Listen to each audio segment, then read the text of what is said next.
What's going on, everyone? So thank you for, if you're watching this video, thank you for joining. What we're going to do today is show you how to focus stack for beginners. There's two different ways that you can do this now. You can focus stack in camera and let the camera do all the work for you, or you can focus stack by taking separate shots, bringing it into Lightroom, and then bringing it into Photoshop itself and combining all the images together. So we're going to go through this really quick. Before we get started, make sure you check out my portfolio, which is right up here. If you're looking to call me for any gigs, my phone number's right here as usual, and make sure you subscribe down below and support your local artists. So what we're going to do is we're going to focus stack on one of these roses right here. This is just a prop. Not too beautiful on me, but what are you going to do? I use this for certain things. Haven't used it in a while, but we're going to just put it on the, for this purpose of this video, we're just going to throw it right on this hat right here and just take a shot of one of these roses and trying to focus stack those images. So let's get to the computer and go through all the steps. All right, everyone, so you can see that I have already imported our photos that we took. I tried screen sharing my Nikon's menu in order to record that, but right now I don't have the proper connection. So I've already taken multiple shots, and the focus is on each different petal of the flower itself. So if you take a look here, like in the middle of the flower here is focused pretty good. A couple of these you can see on the outer edges it's focused more. If we go down over to this one, you can see that the green right here is also more in focus. So now it's completely up to you to how many photos you want to blend together in focus stacking and Photoshop. For the purpose of this video, I just basically went through some easy touches. I've synced everything as far as like editing and cropping. So from here, after you import your files and you get the nice look to one of your images, you want to function Command A to select all photos, like so, and then you can start going to developing depending on what style you're looking for or how you want to edit your photo. Shadows, doesn't matter, vibrance, whatever you want to do, whatever your style is. This is just for the purpose of focus stacking. So then you go down here and make sure you hit sync, check all, and synchronize all your photos so this way they all have the same color tones and everything as far as like contrast is considered. Now once you're done with that, you want to go ahead and right click on all the photos, go into edit, in, and then open layers in Photoshop. So once that loads up, you're gonna Photoshop's gonna pop up for you and you're gonna get all your layers. Let's expand this real quick. Oh, sorry. I'm going to expand this. Okay, so now you're going to get all your layers down here where my cursor is. Okay, so once you have completed that, you want to go ahead and hit Function Command and then hold that in and select each photo. Once each photo is selected, you're going to want to come up here into Edit, Auto Align Layers, and then just click the auto. For the most part, the auto works great in Photoshop. It can't complain. So you're going to go ahead and let that process and auto align all the layers so this way they're lined up behind each other. Now when you're doing focus stacking, you want to make sure you're using a tripod during the during the time when you're taking your photos. What you're going to want to do is take separate shots, same position, but focusing on different areas of the flower. I mean, or depends on whatever you're trying to shoot. I find this really helpful to do, especially I'm doing flowers or something really small. Like as you can see right here in this area, it looks like, let me bring my cursor back up, in this area right here looks like it's more sharper on this photo. And this one, it looks like right in here is a little more sharper and a little more right here on the outside. and you know, and so forth. Just going through these photos, you could tell the difference. Just go back and forth and see what you're working with. Now, to begin the process, you want to unclick every photo except for 2 photos. Create a new mask down here on your first image. Now you want to go up to brush and select the black. Now you're going to want to go back and forth and try to tell what is more sharper on the image below, so this way you can start blending them together. Now I go at opacity 100. Try not to go over certain images that you can see a brush mark. It's very faint right here. If you put, let's go ahead and zoom in. Bring this over. If you can see it, it's right here. You can see a little brush mark, but you want to try and stay away from that for the most part and stick to the area that you're editing, especially when it comes to something detailed like this. So let's go ahead and check and see. So to me, it looks like this is a little more sharper down here, so we can go ahead and blend that in. Okay, we're going to try and do this as fast as possible so we're not making a very long video. Right here is a little more, nope, I'm sorry. Let's bring that back underneath. So it looks like to me this area is a little more sharper on the first photo, so we don't want to blend that. We want to keep that.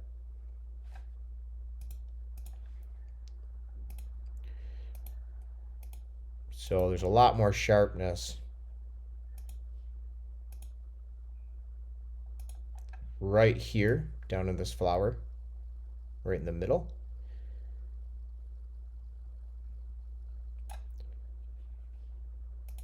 And just keep going back and forth, going through these, making sure this is all blended in. For the purpose of this video, to make it a lot faster, I've already finished the image.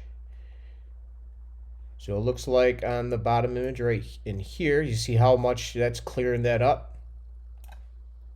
I mean, it looks 20 times better, this part of the petal right here. This is if you're using a very wide open aperture, like 1.8, which I really like to use. I mean, if you're looking for an image, if you're looking for a shot of a flower like this and you want to blur the background, but you want the flower completely in focus, this is where focus stacking comes in handy. It also comes in handy when you're shooting specific landscapes, because in my opinion, I like to get a long exposure on the water. If I have the sky, the land, and the water, I'd like to get like a really silky, smooth motion look to the water. And also if I want to underexpose the sky to make it really rich in contrast, then you can blend all those images together and focusing on the land as well. So different focus stacking, different types of exposures can create a really magical image. So once you're going through here, each image, you're going to want to go through all of them. So, but you want to make sure you're only working on 2. So once you've completed the focus part by blending it into the first image, see right here, let's get right here. I believe this is a little more sharper on the second image. So we're going to blend that in. And you can just tell the difference on some of these areas. Like even right here on this petal looks sharper. See how much it's bringing it back out? It just looks a hell of a lot sharper, excuse my language, right here, and so forth. I mean, you're going to want to see this petal right up here is a lot more sharper. So you can already see a difference now that you're getting all the petals sharper, and you're still keeping that blurred out background. So once you go through the images, you're going to want to go through them 2 at a time, blending one with the other. So you're going to want to hit, once you're finished with one, you want to go ahead and hit Function Command, select both the images that you were working on, keep holding Function and Command, and hit Function Command E, which combines those photos and keeps it as one photo. So now you want to continue the process. You're going to go back down here, create another mask, highlight the second photo underneath, and now you're going to go through the same process. you got to be very detailed and make sure you're paying attention of what's sharpened and what's not. So this way you're not taking sharpness out instead of adding it in. This is a great way to do focus stacking. I absolutely love it. Like I said, especially when it comes to landscapes. Anywho, so you just continue that process. Once you're done with that process, you're gonna and you end up editing all these and blending them all in. Like, I'm just gonna skip over this. I'm not gonna blend anything right now. I'm just gonna say I blended this, got all the sharpness.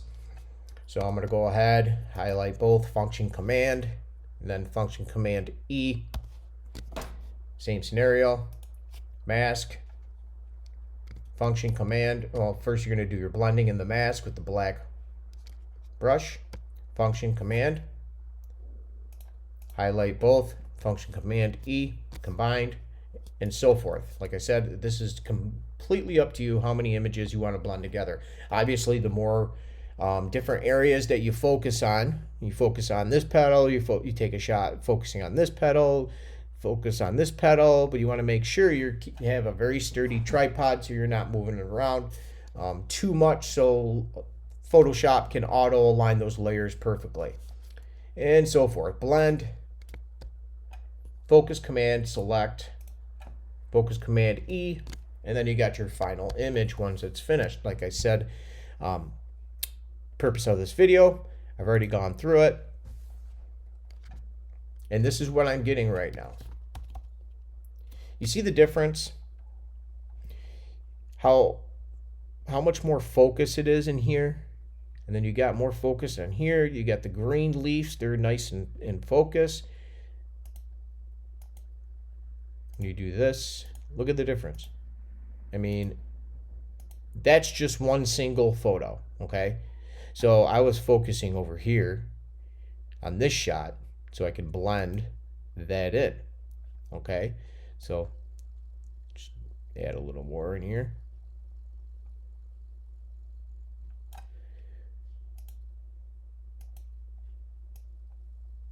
And you could just tell the difference. I mean, it's insane. I mean, anybody would want to do this to get a really nice sharp image. You always wonder why people come up with these really sharp photos of flowers, and you just can't figure out how they're doing it. Well, this is how they're doing it. They're doing focus stacking. They're taking tons of shots to blend them all together. Open this up in here. See how much brighter that is? How much clearer? Look at that. Just opens it up with the sharpness. So you're just basically blending every focus point together on the same image. As long as they're aligned properly, you're going to come up with a very sharp looking image. Still, like I said, keeping that nice blurred background. All right, nice.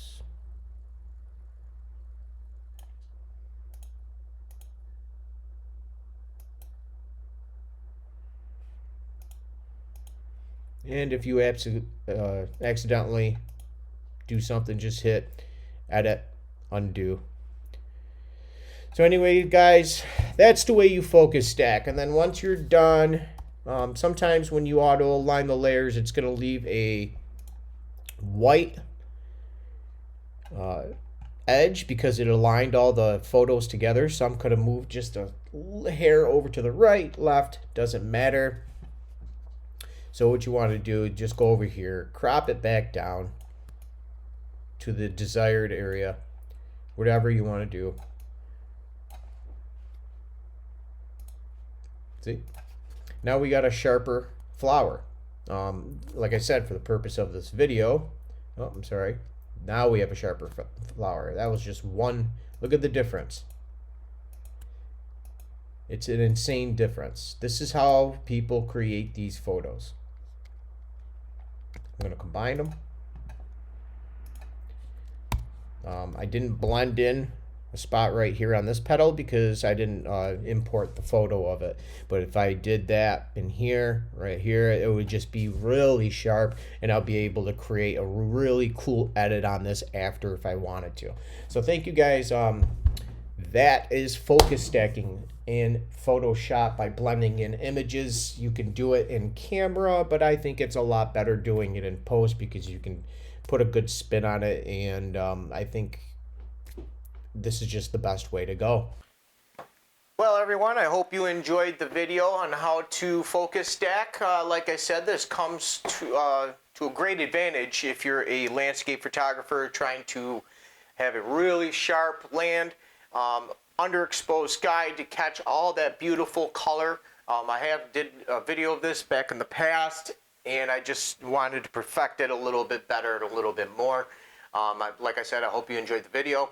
A lot of people use this method to create really awesome images and keeping something really sharp. Like, share, make sure you subscribe down below as usual. Like I said, I'm hoping to build the channel, support your local artists, and you guys have a great day, and I hope you tune in for the next video coming up for photography tips for beginners. Have a great day.